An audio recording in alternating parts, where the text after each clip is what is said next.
Our top story today from the gatewaypundit.com, an electric vehicle failure left 21 people injured. We're covering this story and so much more here on the Gateway Pundit's Week in Review.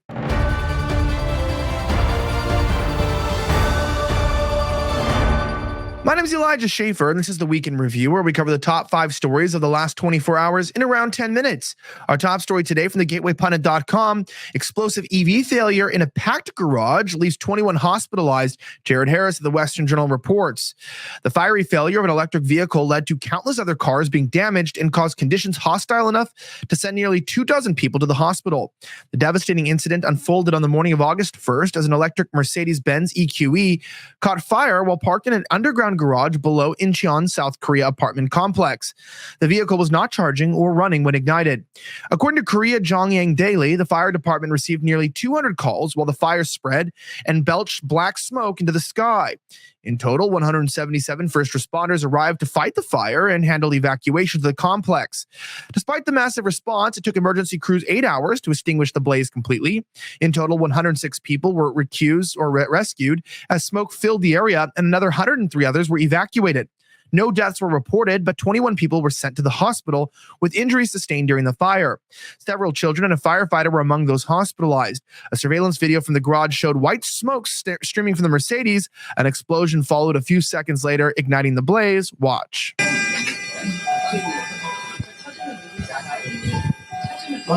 알아요. 동호수 확인했어요. 네. 네, 공부입니다.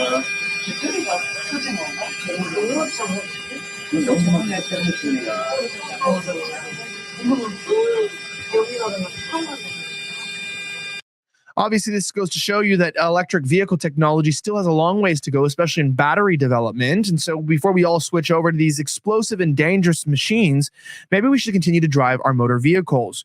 Our next story from the gatewaypundit.com, you have to watch this to believe it. Joe Biden throws Kamala Harris under the bus, says that she is also responsible for current dumpster fire economy as she desperately tries to distance herself from his policies. Christina Lila reports. Joe Biden on Tuesday stopped to chat with reporters on the South Lawn of the White House as he departed en route to New Orleans. Biden is traveling to Louisiana to deliver remarks at a cancer moonshot event. After hiding from the public, Biden shuffled out of the White House, took 4 questions before hobbling over to Marine One. One reporter asked Biden if he would attend a Trump inauguration. He says, "I have good manners, not like him," Biden said. Another reporter asked Biden about his latest threat to Trump and whether calling him a danger to America's security was lowering the temperature of political rhetoric. "That's a statement of fact," Biden replied. Biden responded to criticism from the Team Trump about Kamala Harris being more liberal than Biden. Joe Biden threw Kamala Harris under the bus and said that she's also responsible for the current dumpster fire of the economy. RNC Research published this video, but you have to hear it for yourself. Listen. And he responded to criticism from Team Trump about Kamala Harris being more liberal than Biden. Here's his response. The issues we've worked on together have made great progress economically. It's a good policy. So that's what it's like. Well, they've, of course, been trying to distance themselves from the Biden campaign, but he's saying, look, she's actually responsible for all the economic hardships that you're going through every single day. Think about that. She's responsible for that. Are you ready to accept that? Well, I'd love to hear your thoughts and opinions down below.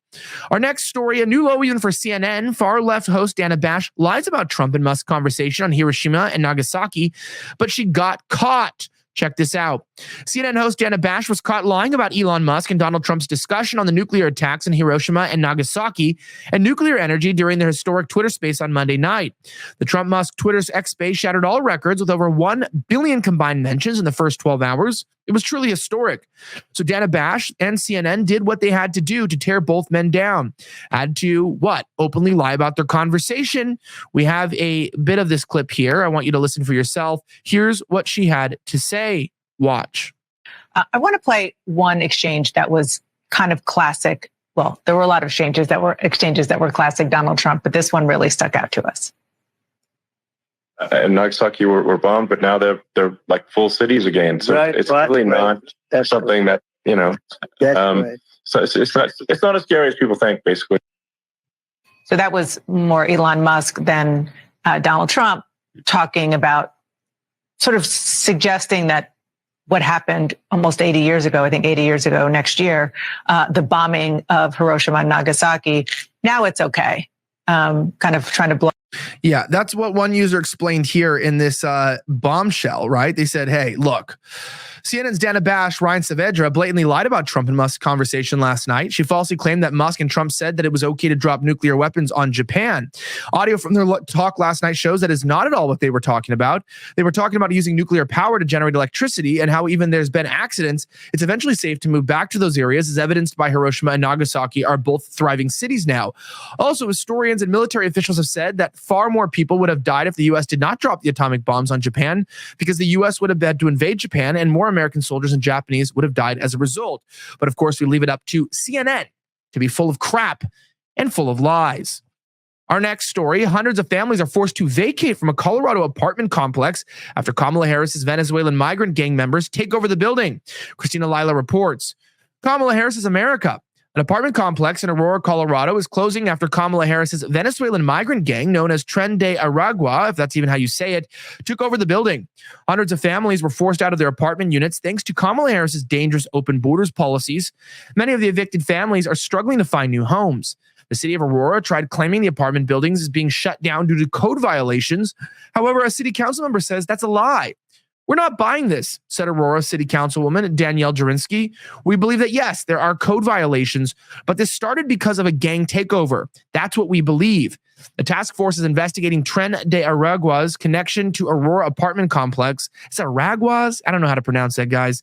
The Aurora Police Department, in partnership with the Raven Task Force, has assigned 4 detectives to a special task force that includes additional local, state, and federal partners to investigate violent crime impacting our migrant community, said an Aurora Police Department spokesperson last week. Crime is rampant at the apartment complex due to Kamala Harris's Venezuelan gang members, and according to statistics provided by an Aurora City spokesman, calls for service at 1568 Nome Street have increased in recent years. In 2022, APD investigated 41 crimes at the site. In 2023, police investigated 84 crimes, and as of July 31st, officers have investigated 66 crimes at the property so far this year, Denver 7 reported. So it looks like these migrant gangs are causing more than just, minor inconveniences. In fact, just the New York Post came out today and explained that they're actually causing over $5 billion of damages. Insane. To the New York taxpayer. And that doesn't even include what's happening in every other state, like in Colorado. Our last story laments the collapse of once great states in the United States. California is back on the chopping block here as the last remaining Denny's in San Francisco is forced to close because of Dine and Dashers. Mike LaChance reports that the last remaining Denny's restaurant in San Francisco has closed its doors forever. The restaurant owners claim that customers constantly ate and left the establishment without paying and that they got no support from the city. Denny's now joins the ranks of dozens of companies that have pulled their retail outlets from the crime-ridden city. The last Denny's in Oakland, California closed their doors back in February, also because of crime. This is what progressive governance looks like. This is what Kamala Harris and Walt want to bring to the rest of the country. But I remind you, they just raised $12 million at a fundraiser in San Francisco, while businesses can't even keep their doors open because of rampant crime. This is sort of the dystopian divide that happens between, our nation when elites take over. It's not that the rich don't stay rich or that there isn't some luxury and decadence to get involved in. It's just that the rest of the people suffer. The last remaining Denny's in San Francisco closed its doors this month because customers would frequently leave without paying their bill in crime-plagued city, according to the owner. Chris Hack shuttered the 24-hour diner at 816 Mission Street near the Union Square section on August 1st after 25 years. We're the only store left, and we operated until the last day that we could. Cost of doing business is tremendous. There's vandalism and people come and eat and walk away, and there's no one to stop them. Hack also lamented the fact that a key source of revenue, business conventions, had dried up in recent years due to the tech industry shifting to hybrid work during the pandemic. It's a beautiful city. We love it. We have been here so many years, but I think city officials should make it more business friendly and maybe more friendly to human beings. I mean, I love South Orange County, don't get me wrong, and a lot of California is rural and quite beautiful, but these large cities, especially watching San Diego's decline, San Francisco's decline, Los Angeles, it is heartbreaking. For the Gateway Pundit, I'm Elijah Schaffer. Thank you so much again for watching the Week in Review. Have a great rest of the week, and may God bless the United States of America. I'm signing out.